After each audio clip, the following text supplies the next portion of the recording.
and welcome to the Autocar show. Now Honda's hot stepper MUV, the Mobilio, is really shaking up its segment. It's attractive to look at, it's practical, and it comes with both diesel and petrol engines, both of which are accomplished power plants. Well, the question we're asking today is, can it shake up the already established Maruti Suzuki Ertiga?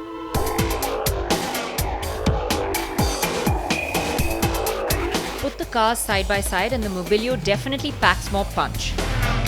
The Ertiga, though well styled on its own, lands up looking like a staid minivan in comparison to the Mobilio.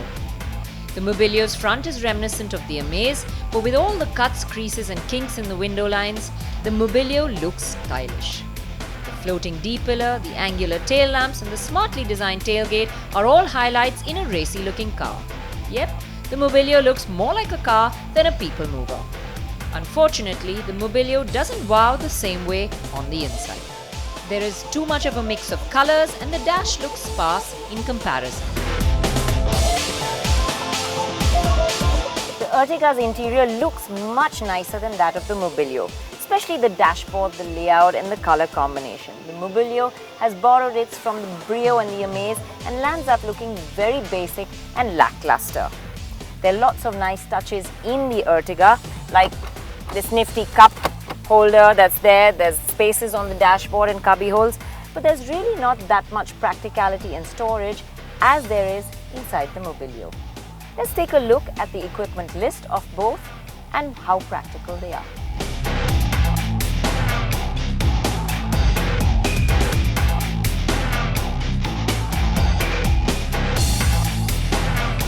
The advantage the Mobilio has over the Ertiga is the touchscreen interface on the high end, which feels more modern and user-friendly.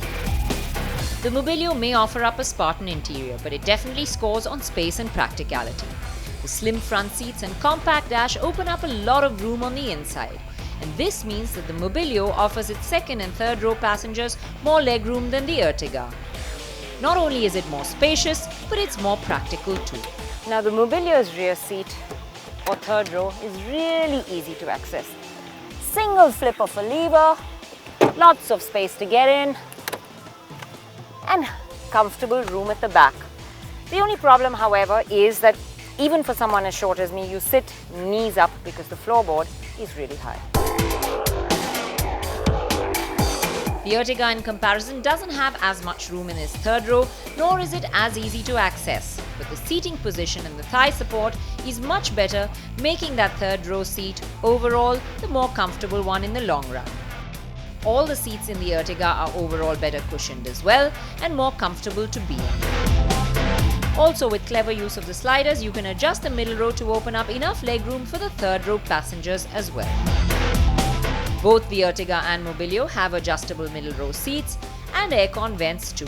But it's the Mobilio that trumps the Ertiga on storage with lots of bins and cubby holes and a more practical boot as well. And if you do want more storage space, you can flip down the seats in both cars for additional luggage room.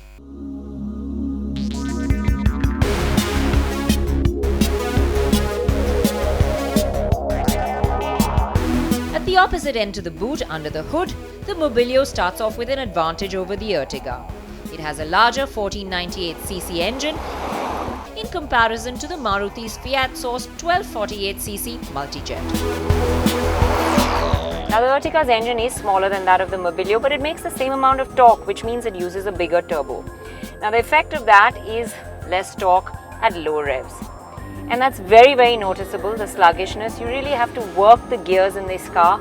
So it makes city driving or hilly sections really cumbersome.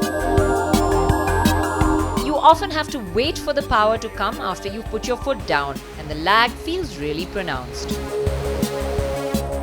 You often find that when you slow down for speed breakers or come to crawling traffic, you have to shift into first to get a move on again. With a full load of passengers, the Ertiga struggles on hilly sections and it's best to keep it in the lower gears. However, if you're out on a highway, once you have full boost of the turbo, you find more power. But give it room to stretch its legs and you find the Ertiga's mid-range is nice and strong. It cruises well on a highway and overtaking as well is easy. Despite the lag, with its strong mid-range, the Ertiga is quicker to the 100 mark than the Mobilio. Once you get inside the Mobilio, you realize there's loads of glass area. So this cabin feels very nice and airy, and visibility as well is really good.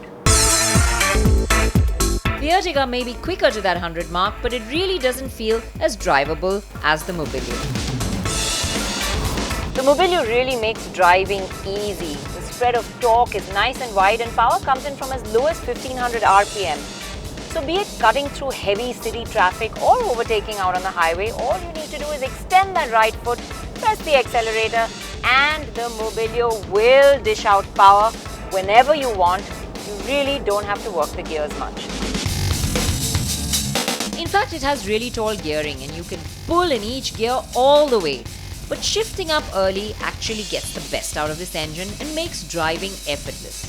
And effortless the Mobilio is, not only in the way it delivers power, but in the way it drives as well. Now the steering is lighter than that in the Ertiga, so tucking in and out of traffic gaps is easier. However, the Mobilio does feel long, so the reverse camera is definitely recommended. Despite its length, the Mobilio is the one that feels more agile and easy when cutting through city traffic. Now, Honda had a lot of complaints about this ID Tech engine being really noisy, and they worked hard to improve it. You can feel that improvement here in the Mobilio. The cabin is better insulated. You hear the engine much less. Yes, you still do hear the clatter when you rev it hard, but at cruising speeds, it's not that audible at all. Now, even though the insulation is better, it's the Ertiga's engine that feels more refined overall. The Ertiga has concentrated on making its passengers comfortable, be it refinement or ride. The soft suspension setup cushions the passenger and keeps the road away. The Ertiga has a pliancy at low speeds in its ride quality that's missing in the Mobilio. Mobilio's ride feels firmer at low speeds. So in the city, actually it's the Ertiga that feels better.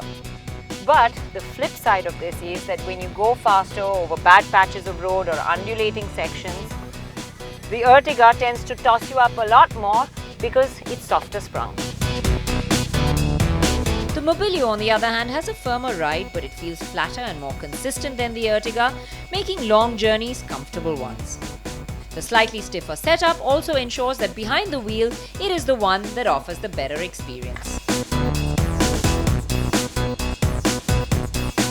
Now, the Mobilio is very car-like in its manners, so be it in a straight line out on the highway at high speeds, or if you're cornering around the bends, it feels very stable and very planted. Body control is really good, and you always feel confident. The Ertiga rolls more around the corners, and the rear doesn't feel as planted as the Mobilio.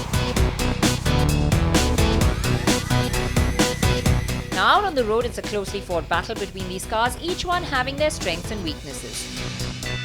Both of them also come with strong brand backing, and it's a tough choice to make. But that's what we're here to do, clear the clutter.